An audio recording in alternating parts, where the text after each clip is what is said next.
अंग्रेजी में कहें तो प्रेस फ्रीडम डे, उर्दू में कहें तो यौम आज़ादी सहाफ़त। और यौम आज़ादी सहाफ़त के हवाले से दुनिया भर में बड़े सवाल उठते रहते हैं, बड़ी बातें की जाती हैं, इंडिपेंडेंस ऑफ प्रेस की बात की जाती है। और दुनिया के मुख्तलिफ मुकामात से लेकर जम्मू कश्मीर तक अगर देखा जाए तो साउथ एशिया प्रेस फ्रीडम के हवाले से बहुत ही संगीन हालात का दो चार रहा है। आज के दिन पर सरकारी सतह पर भी तकरीबात होती हैं। सहाफ़ी आज के दिन को याद करते हुए बताते हैं कि हम भी कुछ खान हैं, लेकिन माजी, हाल और मुस्तकबल, और उसमें उर्दू सहाफ़त हो, अंग्रेज़ी सहाफ़त हो, टेलीविज़न की सहाफ़त हो या प्रिंट मीडिया की सहाफ़त, सब पे सवाल उठते रहते हैं, सब गलियारों में भटकते रहते हैं। और आज सहाफ़त के आलमी दिन पर तकरीबात कश्मीर से लेकर जम्मू तक बड़ी बड़ी ना भी हुई हूँ, लेकिन ओवरऑल सहाफ़ी आज भी परेशान रहा। सईद तजम्मुल मेरे साथी, और ये आज सहाफ़त के आलमी दिन पर नज़र भी रखे हुए थे। इनसे हम बराह रास्त जुड़ने की कोशिश करेंगे। सईद तजम्मुल, अगर आपसे बात की जाए सहाफ़त के आलमी दिन के हवाले से, किस तरह की तकरीबात, क्या है सूरत हाल?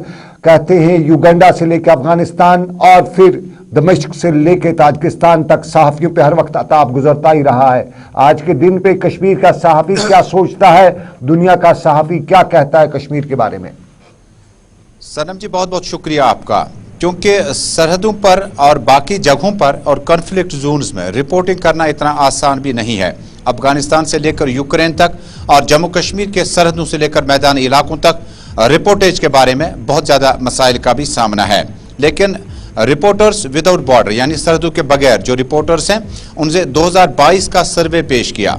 2022 के सर्वे में कॉन्फ्लिक्ट जोन से निकलकर एडवांस कंट्रीज, मगरबी ममालिक में जो रैंकिंग जारी कर दी गई है, वो जम्मू कश्मीर के नाज़रीन, मुल्क भर के नाज़रीन, दुनिया भर के नाज़रीन तक पहुंचा दूं कि पहला मकाम जो है नॉर्वे को हासिल हुआ, दूसरा मकाम डेनमार्क को हासिल हुआ, भारत को 8वें मकाम हासिल हुआ, बांग्लादेश, पाकिस्तान, श्रीलंका और बाकी ममालिक 150 के रैंकिंग के बाद में है, यानी 165, 170 के आसपास में।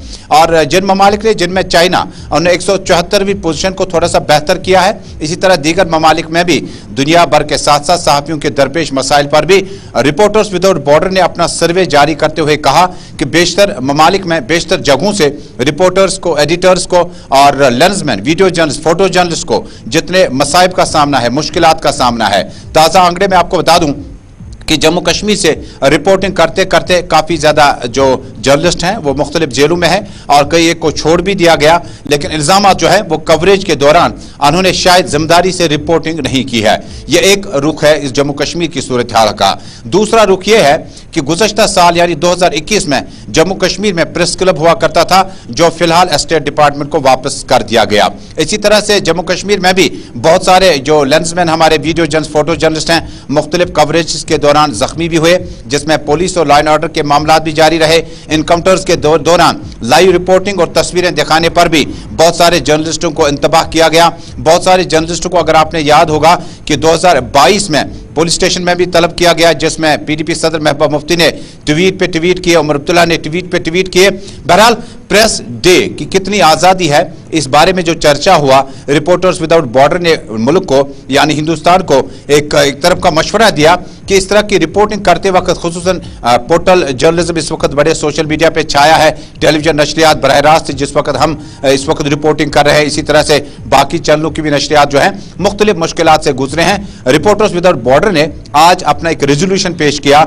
जिसमें उन्होंने नॉर्वे और बाकी कंट्रीज की बेहतर परफॉर्मेंस को सामने लाया। लेकिन सबसे बड़ा इंतबाह मुल्क को दिया गया कि यूपा और बाकी केसेस लगाते वक्त सहाफ़ियों के बाकी मामलात को भी देखने चाहे। लेकिन इसी बीच में आपको मैं एक और चीज़ इजाफी ऐड कर दूं कि जम्मू कश्मीर में प्रेस कॉलोनी है, और प्रेस कॉलोनी में रेजिडेंशियल और ऑफिस पर्पज़ के लिए सहाफ़ियों को साबिक सरकारों ने बाज़ाब्ता जांच पड़ताल के बाद, एक्रीडेशन देखने के बाद उन्हें रेजिडेंशियल या उन्हें ऑफिस प्रेमिसेस के लिए जगह दे दी, और बेशतर क्वार्टर्स जो हैं वो बाकी मतबादिल दफातरों में तब्दील हो चुके हैं, जिससे कहीं ना कहीं सहाफ़त के आज के दिन पर वो फैमिलीज बेघर हो चुके हैं जिन्हें रेजिडेंशियल क्वार्टर से अलग कर दिया गया, बाहर निकाला गया। सहाफ़त यही है, लेकिन सहाफ़त में जम्मू कश्मीर में सीनियर सहाफ़ी बताते हैं कि बेहतर सहाफ़ी तभी सहाफ़ी हो सकता है जब वो स्टेट गवर्नमेंट की प्रिविलेजेस को ना ले और उसके बाद अपनी फ़राइज़ जो हैं वो तनदेही के साथ अंजाम दे सकते हैं। आज सेमिनारों, सिम्पोजियम्स का एहतमाम होना चाहिए था, लेकिन हमने, चूंकि ईद उल फितर का दूसरा दिन है,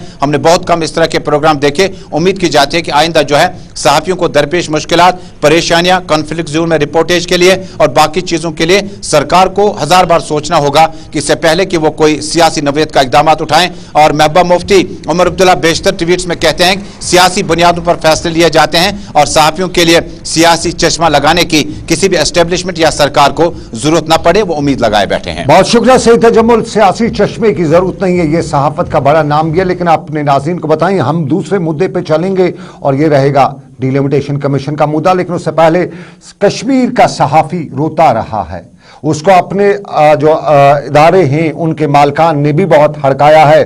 सरकार के बारे में अक्सर इल्ज़ाम लगते हैं कि अगर किसी सहाफ़ी को सबसे बड़ा डर रहता है कश्मीर में तो सरकार का रहता है, और सरकार पर इल्ज़ाम कई बार लगे हैं कि बहाना ढूंढा जाता है कैसे सहाफ़ी को हड़काया जाए।